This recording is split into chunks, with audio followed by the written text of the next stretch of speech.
Former Police Commissioner this afternoon announced that he would file a restraining order against the NEC appointment to ensure that the due process is followed in the appointment of the Police Commissioner and Deputy Commissioners. The police force will ruin the lives of career police officers and further destroy their oldest PNG institution.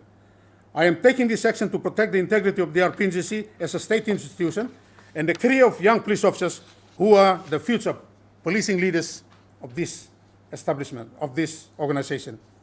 The actions by Police Minister in writing a letter to me to cease office as the acting Police Commissioner without a cabinet decision is political interference in the running of the constabulary. Our Marape Stephen government has preached against corruption and transparency and accountability. It is my ask for them now to walk the talk. The appointment of the new police leadership is not beneficial for good governance, transparency or accountable. It is rather a move intended to protect and preserve those in power. We have investigation files for 40 members of parliament that are both in government and opposition. Let me tell this meeting, even though if I move out and I go today, investigations will be carried out to be undertaken for these leaders to be taken in. Mr. Baki saying that the appointed acting commissioner, Mr. Francis Tokura, has an important role to play as the current chief of Bougainville Police Services. As there's only, we are handicapped and we are only as good as our political masters. The issue is political will, determination, and a genuine desire to fight corruption and to support the constabulary. Mr. Baki stating that the two deputy commissioners were well-seasoned police officers with many more years to give to the constabulary and should have been considered for the top post. It says here that it is not an attempt by myself or the two deputies to remain in office. We have served our term and we want to retire, but we deserve to be treated with respect and dignity by the government.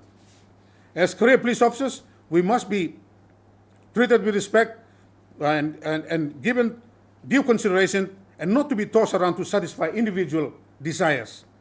The government needs to appreciate that the independence of the constabulary, as much as possible, refrain from interfering in the day-to-day running of the constabulary, from politicizing the appointment of the commissioner and two deputies. Baki argues that proper process was not followed and claims the police minister handpicked officers before getting NEC to make appointment. Established process, and I want to seek the executive orders from the court to preventing the police minister's decision to remove me and the two deputies from office until proper appointment process is followed and substantive appointments are made.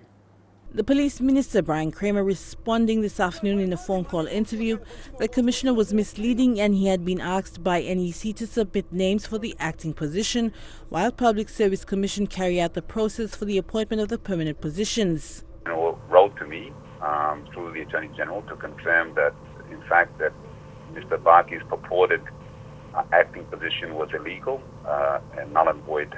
He had already exceeded the legal age of 60, which forces him into retirement under Section 91 of the Police Act. It also states there that the commissioner and deputy commissioner retirement age takes effect on the retirement of their contract.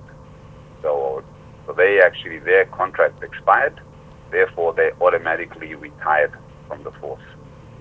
So therefore I was then requested to bring an urgent submission to NEC to fill those positions on an acting basis, which is only 3 months, to allow for a proper due process to apply on a substantive position.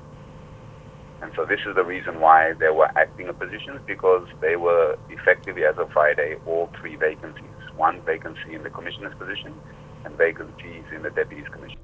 In the appointment of Mr. Tokura, Minister Kramer states that Mr. Tokura's posting will not affect the referendum, but allow him to play an overall role when it comes to the Bougainville referendum. Right now, Bougainville referendum, he's the commissioner.